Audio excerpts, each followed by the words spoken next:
नमस्कार, मैं मुस्कान राजपूत। आज हम बात करेंगे यूक्रेन और रूस के बीच चल रही जंग का पूरा राज।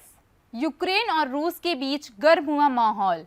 यह जानना जरूरी हो जाता है कि आखिर क्यों यूक्रेन नाटो में शामिल होना चाहता है, रूस को इससे क्या ऐतराज है और अमेरिका की इसमें क्या भूमिका है। इन सभी सवालों के जवाब के अलावा हम समझेंगे कि आखिर नाटो का जन्म कब और कैसे हुआ। एक समय रूस का पक्का कहलाने वाला दोस्त यूक्रेन आज उसका सबसे बड़ा दुश्मन कैसे बना। यूक्रेन संकट की वजह से सभी देशों की निगाहें रूस, नाटो सेना और अमेरिका के रुख पर टिकी हुई हैं। रूस और यूक्रेन दोनों ही तेल और गैस के मामले में समृद्ध देश हैं। रूस के पास दुनिया का सबसे अधिक प्रमाणित गैस भंडार है और इससे भी खास बात यह है कि देश के गैस भंडार के 70% से अधिक हिस्से पर मालिकाना हक ऊर्जा कंपनी गैसप्रोम के पास है। यूरोपीय देशों को जितनी प्राकृतिक गैस की जरूरत पड़ती है, रूस उन्हें उसका 1/3 हिस्सा सप्लाई करता है। लेकिन अप्रैल 2021 के बाद उसने सप्लाई में बड़ी कटौती की है। रूस के पास 80 अरब बैरल यानी दुनिया के कुल तेल भंडार का 5% तेल भंडार है। वहीं यूक्रेन में भी 395 मिलियन बैरल तेल और 349 बिलियन क्यूबिक मीटर गैस का एक बड़ा भंडार है। फिलहाल यूक्रेन पश्चिमी देशों और रूस के बीच एक कड़ी का काम करता है और रूसी गैस को यूरोपीय बाजार में पहुंचाने में महत्वपूर्ण भूमिका निभाता है।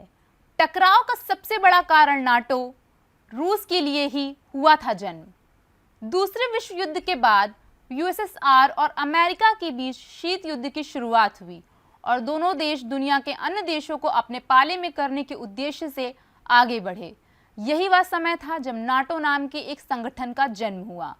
यूक्रेन और रूस की यह जंग आज से नहीं 1991 से चल रही है। 1991 में यूक्रेन ने रूस से आज़ादी का ऐलान किया। रेफरेंडम से लियोनिद क्रावचुक राष्ट्रपति बने।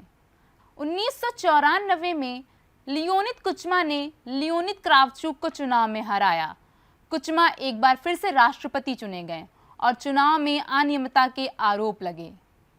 2004 में रूस के पक्षधर विक्टर यानुकोविच राष्ट्रपति बने।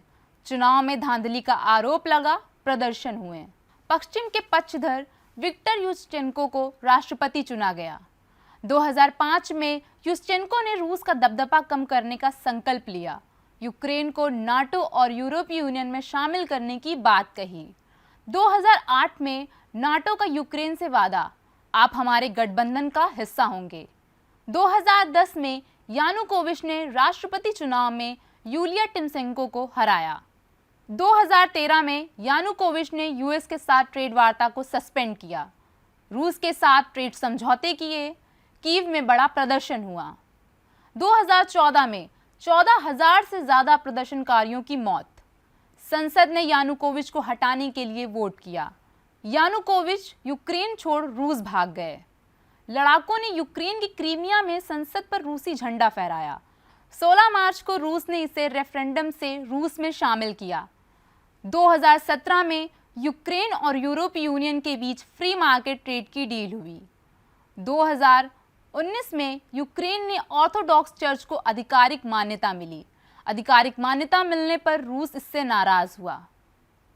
जून 2020 में आईएमएफ ने $5 बिलियन की वित्तीय सहायता यूक्रेन को दी। अक्टूबर 2021 यूक्रेन ने बख्तर TB2 ड्रोन का इस्तेमाल किया।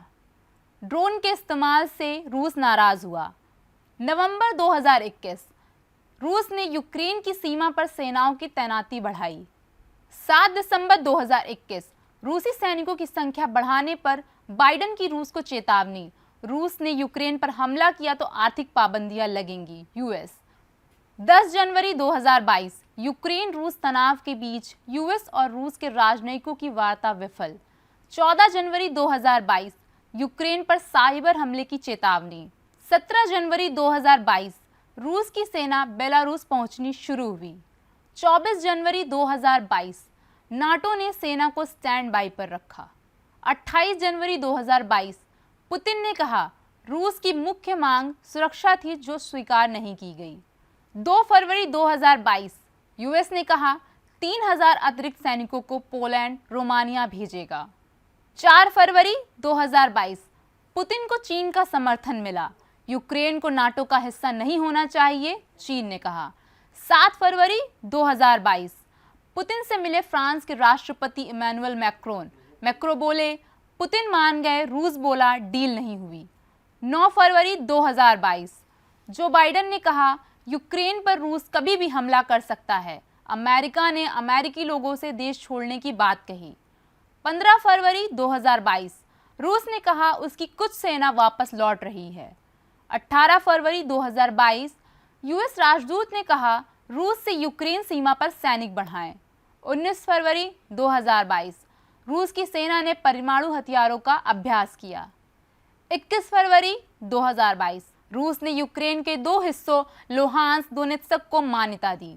24 फरवरी 2022 रूस ने यूक्रेन पर सैन्य ऑपरेशन का ऐलान किया और जंग शुरू हो गई। सैन्य ताकत में कौन किस पर भारी? रूस के पास दुनिया की सबसे शक्तिशाली सेनाओं में से एक है और ये देश रक्षा पर खर्च करने वाले शीर्ष 5 देशों में शुमार है। साल 2020 में रूस ने अपनी सेना पर 61.7 अरब डॉलर खर्च किया, जो कुल सरकारी खर्च का 11.4% था। वहीं Stockholm International Peace Research Institution के मुताबिक इसकी तुलना में यूक्रेन ने अपनी सेना पर 5.9 अरब डॉलर या सरकारी खर्च का 8.8% हिस्सा खर्च किया। पूर्वी यूक्रेन में जंग तेज हो गई है। रूसी सेना खार्किव शहर को निशाना बनाकर लगातार गोलाबारी कर रही है। सिटी सेंटर, प्राइमरी सेकेंडरी स्कूलों को निशाना बनाया जा रहा है। रूस और यूक्रेन के बीच करीब 2 महीने पहले शुरू हुई जंग खतरनाक मोड़ लेती नजर आ रही है। पूरी यूक्रेन में रूसी सेना काफी आक्रामक होती नजर आ रही है। मारियोपोल जैसा शहर करीब करीब तबाह हो चुका है, तो वहीं अब रूसी सेना के निशाने पर खार्किव है। खार्किव में रूसी सेना लगातार गोलाबारी कर रही है। रूसी सेना ने एक दिन में ही करीब 40 भवनों को निशाना बनाया है। खार्किव में भारी गोलाबारी जारी है।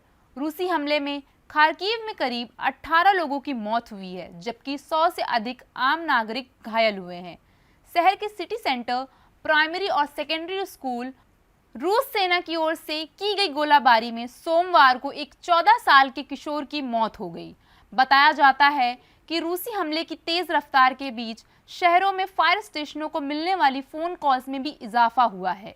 फायर स्टेशनों को हर रोज करीब 60 से 100 फोन कॉल्स मिल रही हैं। यूक्रेन के प्रमुख शहरों की सूची में शामिल खार्किव में हालात लगातार बिगड़ते जा रहे हैं।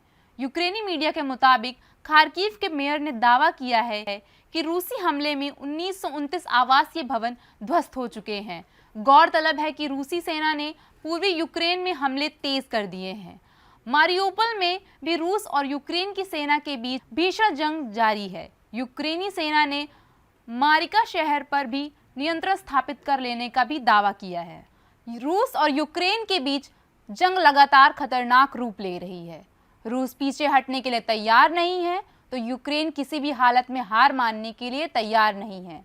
माना जा रहा है कि अगर यह जंग कुछ दिनों तक और जारी रहती है तो तीसरे विश्व युद्ध का रूप ले सकती है, जिससे पूरी दुनिया पर संकट गहरा गया है। आलम यह है कि शीत युद्ध समाप्त होने के 40 साल बाद एक बार फिर पूरा विश्व 2 गुटों में बंट गया है। इस मामले में भारत अकेला ऐसा देश है जिसने तटस्थ रुख अपना रखा है।